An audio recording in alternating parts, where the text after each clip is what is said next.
Covid എന്ന മഹാമാരിക്ക് ശേഷം മറ്റൊരു വലിയ മഹാമാരിയെ നേരിടേണ്ടി വരുമോ എന്ന ഭയത്തിലാണ് ജപ്പാൻ ഇപ്പോൾ. കാരണം അപൂർവവും മാരകവുമായ മനുഷ്യമാംസം ഭക്ഷിക്കുന്ന ബാക്ടീരിയ അണുബാധകളുടെ കേസുകൾ ജപ്പാനിൽ വർദ്ധിച്ചുകൊണ്ടിരിക്കുകയെന്നാണ് റിപ്പോർട്ടുകൾ. ബ്ലൂംബർഗ് റിപ്പോർട്ട് അനുസരിച്ച് ഈ ഭയാനക രോഗം ബാധിച്ച ഒരാൾക്ക് 48 മണിക്കൂറിനുള്ളിൽ വളരെ വേദനാജനകമായ മരണം സംഭവിച്ചേക്കാം. ജപ്പാനിലെ national institute of infections diseases പ്രസിദ്ധീകരിച്ച ഔദ്യോഗിക കണക്ക് പ്രകാരം ഈ വർഷം ജൂൺ വരെ നിലവിൽ 1000 പേർക്ക് ഈ രോഗം പിടിപെട്ടിട്ടുണ്ടെന്നാണ്. കഴിഞ്ഞ വർഷത്തെ അപേക്ഷിച്ച് ഈ വർഷം അപകടകരമായ രീതിയിൽ വർധനവുണ്ടായതായാണ് റിപ്പോർട്ടുകൾ. ബാക്ടീരിയ മൂലമുണ്ടാകുന്ന സ്പെക്ട്രോകോക്കൽ ടോക്സിക് ഷോക്ക് സിൻഡ്രോം ആണ് ജപ്പാനിൽ പടരുന്നത്. മനുഷ്യ ടിഷ്യൂകളിലെ നാശത്തിനും പെട്ടെന്ന് തന്നെ അവയവങ്ങളുടെ പ്രവർത്തനം നിലയ്ക്കുന്നതിനും കാരണമാകുന്ന ബാക്ടീരിയയുടെ ഈ വ്യാപനം ജപ്പാനിലെയും ലോകത്തെയും മെഡിക്കൽ കമ്മ്യൂണിറ്റികളിൽ വലിയൊരു ആശങ്കയാണ് ഉളവാക്കിയിരിക്കുന്നത്. ജപ്പാനിലേക്ക് പോകുന്നവർക്ക് ജാഗ്രതാ നിർദ്ദേശവും പുറപ്പെടുവിച്ചിട്ടുണ്ട്. നല്ല രീതിയിൽ തന്നെ വ്യക്തി ശുചിത്വം നിലനിർത്താനും പുതിയ മുറിവുകളൊന്നും ഉണ്ടാകാതെ സൂക്ഷിക്കാനും ആളുകളോട് അധികാരികൾ ആവശ്യപ്പെട്ടിട്ടുണ്ട്. എങ്ങനെയാണ് ഈ ബാക്ടീരിയ മനുഷ്യ ശരീരത്തെ നശിപ്പിക്കുന്നതെന്ന് നമുക്ക് നോക്കാം. സ്പെക്ട്രോകോക്കൽ ടോക്സിക് ഷോക്ക് സിൻഡ്രോം എന്നാണ് ഈ അണുബാധയുടെ പേര്. അണുബാധയേറ്റ് 48 മണിക്കൂറിനുള്ളിൽ അപകടകരമായേക്കാവുന്ന ഒരു രോഗമാണിത്. ഗ്രൂപ്പ് എ സ്പെക്ട്രോഫോക്കസ് GAS എന്ന ബാക്ടീരിയ മൂലമാണ് ഇത് ഉണ്ടാവുന്നത്.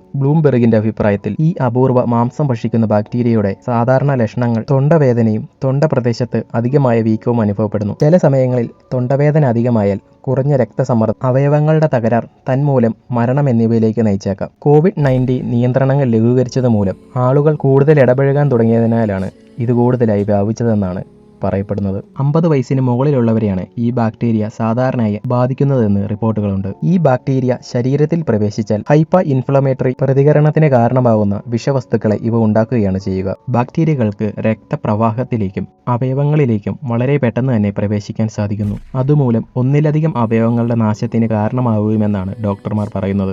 ഇതുമൂലം മരണപ്പെട്ടിട്ടുള്ള ഭൂരിഭാഗം പേരും രോഗം ബാധിച്ച് 48 മണിക്കൂറിനുള്ളിലാണ് മരണപ്പെട്ടിരിക്കുന്നത്. ബ്ലൂംബെർഗ് പറയുന്നതനുസരിച്ച് ജപ്പാനെ കൂടാതെ മറ്റ് രാജ്യങ്ങളിലേക്കും ഈ രോഗം പൊട്ടിപ്പുറപ്പെട്ടതായാണ് റിപ്പോർട്ടുകൾ. ഇനിയും വ്യാപനമുണ്ടാകാതെ തടയാനാണ് അധികാരികൾ ശ്രമിക്കുന്നത്.